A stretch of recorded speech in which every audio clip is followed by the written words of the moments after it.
নমস্কার।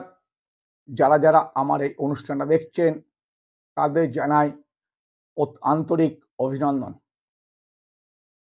কেমন যাবে 2024 সালের মার্চ মাস ধনু রাশির?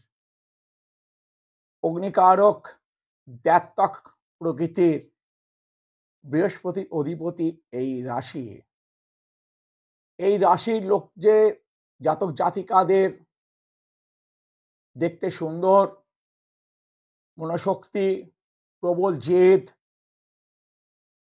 শিক্ষিত, অনেক রকম গুণ আছে এই রাশিটার। এই রাশিটা বিশেষ বিশেষ ক্ষেত্রে যেমন খুব বড় ডাক্তার, দেশনেতা,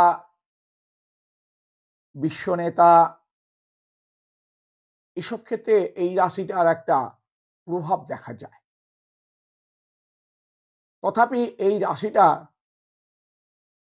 অগ্নিকারক এবং প্রকৃতিগত দিক থেকে দ্ব্যর্থক,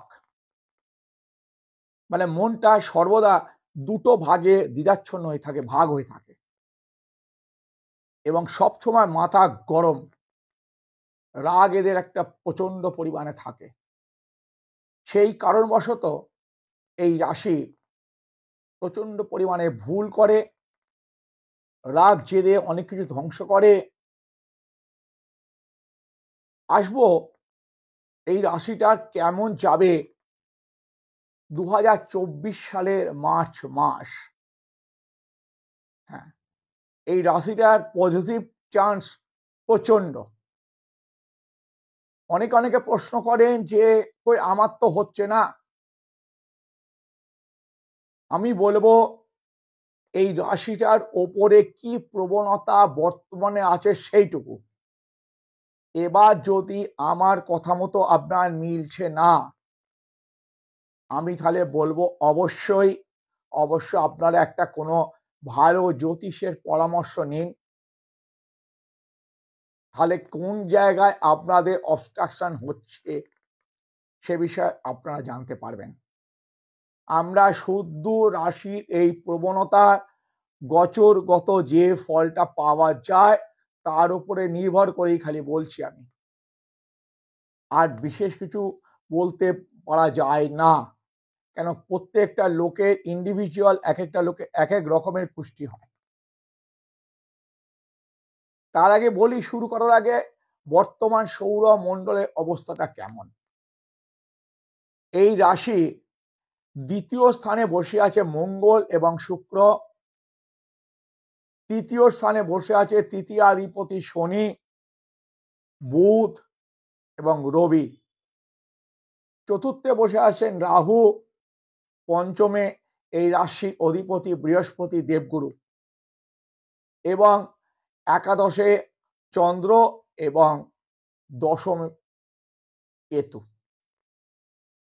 কেমন যেতে পারে আমি প্রথমেই বলবো, আপনাদের বেশ কয়েকটা ক্ষেত্রে পজিটিভ ভাব রয়েছে। কি কি বিষয় আপনাদের পজিটিভ ভাব আছে সে বিষয়ে আসছি। তার আগে বলছি, যদি আপনি আমার এই অনুষ্ঠানে নতুন হয়ে থাকেন তাহলে অবশ্যই আমার এই ইউটিউব চ্যানেলটাকে সাবস্ক্রাইব করে রাখবেন, পাশে থাকা বেল আইকনটাকে একবার অল নোটিফিকেশন অন করে দেবেন, এবং যদি আপনার আজকের এই ভিডিওটা ভালো লেগে থাকে তাহলে অবশ্যই একবার লাইক করবেন। এই দ্বিতীয়াদে মঙ্গল, এই মঙ্গলটা আপনাদের দ্বাদশপতি। দ্বাদশপতি যখন দ্বিতীয় গৃহে বসে থাকে তখন এই মঙ্গলে এবার এই ফলটা হয় পুরো বিপরীত ধর্মী। অর্থাৎ আপনাদের যেমন দ্ব্যর্থক প্রকৃতি, প্রথমেই বলেছি আপনাদের দ্ব্যর্থক প্রকৃতি, মনটাকে স্থির যদি আপনারা করতে পারে কিন্তু এই ধনুরাশি জাতক জাতিকারা বহু দিকে এগিয়ে যেতে পারে। এরা প্রচন্ড প্রলোভনের দিকে মন দিয়ে দেয়, মন দিয়ে কিন্তু নিজের জীবনটাকে বিপন্ন করতে দেয়া মানে দিয়ে রাখে না। এরা দ্ব্যর্থক প্রকৃতি এবং রাগের অগ্নিকারকতার জন্যই করে ফেলে।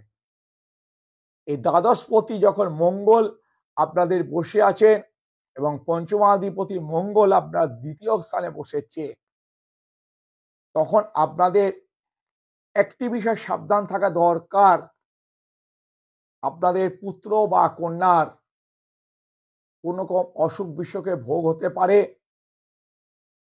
এবং আপনার পুত্র বা কন্যা পরীক্ষায় অসফলতা অর্জন করতে পারে। অবশ্যই এটা অস্থায়ী, স্থায়ী নয়। এটা মাসের শেষে মঙ্গল বেরিয়ে যাবে, তখন কিন্তু এই ভাবটা আপনার মধ্যে আর থাকবে না। এবার বলো, তৃতীয়াতে বসে আছে তৃতীয়াধিপতি স্বয়ং শনি, যিনি রাশিচক্রের মধ্যে সব থেকে বড় গ্রহ বৃহস্পতি এবং শনি, যার প্রভাবে আমাদের এই জগৎ সংসারে অনেক কিছু ওলট পালট হয়ে যেতে পারে। এই শনি কিন্তু এই রাশিটাকে এমনভাবে দৃষ্টিদান করছেন যাতে কিন্তু এই রাশিটার শুভ থেকে শুভত্ব দিকে এগিয়ে যাচ্ছেন। কি কি বিষয় শুভ? এক, শিক্ষাক্ষেত্রে আপনার প্রবল একটা জয় অনুভব করবেন, সমস্ত বিষয় কৃতকার্য হবেন, কর্মপ্রার্থীরা তাদের কর্ম লাভ করবেন এবং গত বছর বলেছিলাম আপনারা কিছু মামলা বা মকদ্দমায় ফেঁসে যেতে পারেন। আমি এখন বলছি এই মার্চ মাস যদি আপনারা একটু চেষ্টা করেন, আপনার মামলা মকদ্দমা মান সম্মান ইজ্জত থেকে আপনারা কিন্তু বেরিয়ে আসতে পারবেন। এটা আমি দৃঢ়ভাবে আপনাদের জোর গলায় বলতে পারি। যদি দেখেন হচ্ছে না, তখন তাহলে আপনাদের একটা জ্যোতিষীয় বা জ্যোতিষের সঙ্গে পরামর্শ করে নিন, কোনখানটায় আপনাদের অবস্ট্রাকশন আছে সেটা ঠিক করে নিন। এই ধনুরাশির পক্ষে কিন্তু এই বছরটা, এই মাসটা খুব ভালো। এবার আমরা আসবো শিক্ষাক্ষেত্রে। শিক্ষাক্ষেত্রে পঞ্চমে বৃহস্পতি, পঞ্চম হচ্ছে আমাদের স্থায়ী বুদ্ধি, দাতা, দান, জ্ঞান, সমস্ত দিক থেকে আমরা পঞ্চম ঘরকেই মূল একটা ত্রিকোণটাকে আমরা ধরি। এই পঞ্চমে বৃহস্পতি থাকার জন্যে, যে প্রথমেই বলেছিলাম আপনাদের পুত্র বা সন্তান অকৃতকার্য হতে পারে, কিন্তু এই দেবগুরু বৃহস্পতি বা আপনাদের রাশাধিপতি পঞ্চম গৃহে থাকায় আপনারা কিন্তু বিশেষ বিশেষ ক্ষেত্রে বিশেষ বিশেষ ধরনের একটা উপকার পেতে চলেছেন। শিক্ষাক্ষেত্রে যারা রয়েছেন তাদের বলছি, এই মাসটা মন দিয়ে লেখাপড়া করে নিন, আপনাদের কোনো রকম অবস্ট্রাকশন থাকার কথা নয়। যাদের বলবো শরীর স্বাস্থ্য ভঙ্গুর হয়ে গিয়েছিল, কোনো টেনশনের দ্বারা রোগ ভোগ করছেন, তাদের কিন্তু বিশেষ কোনো রোগের উপশম হতে পারেন এবং ছোট কোনো অপারেশনের সাহায্যে অর্থাৎ অস্ত্রোপচারের দ্বারা আপনাদের কোনো আরোগ্য লাভ হতে পারে। আপনাদের অনেকের হয়তো গত বছর বা এই বছরের প্রথম দিকটাতেই কোনো রকম আঘাত লেগে থাকতে পারে, তাদের বলছি আপনাদের কিন্তু সেই উপশম হবার সম্ভাবনা প্রবল। এবারে আসব আপনাদের কর্ম বিষয়ে। ব্যবসা, এ বিষয়ে কিছু বিশেষ কিছু বলার নেই, কারণ এই ধরনের এই রাশির লোকেরা সাধারণত বিশেষ বিশেষ কিছু ক্ষেত্রে তারা ব্যবসায় মন দেন। এরা চট করে একটা ছোটখাটো দিকে নজর দেয় না।